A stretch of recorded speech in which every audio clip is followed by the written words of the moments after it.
हाई भोजपुरिया किंग जमाना कहेला पवन सिंह।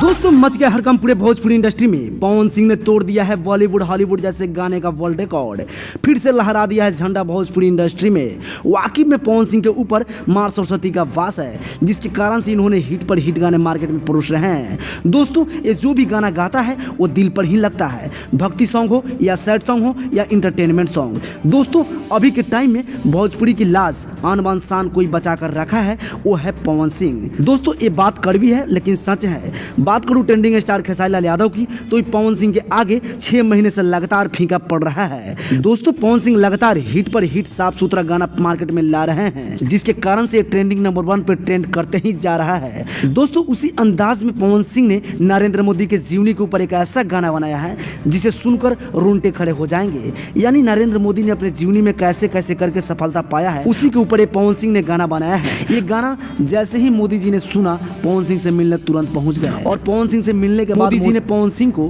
5 करोड़ का बहुत बड़ा इनाम दे दिया है। दोस्तों खास बात आपको बता दें कि पवन सिंह भारत के इकलौते ऐसे गायक बन गए हैं जिसे प्रधानमंत्री ने 5 करोड़ का बहुत बड़ा इनाम दे दिया है। दोस्तों अगर आप भी पवन सिंह और मोदी जी से सच्चे प्यार करते हैं तो इस वीडियो को ज्यादा से ज्यादा शेयर जरूर करें। जिसका है दीवाना, जिसका देश दीवाना है।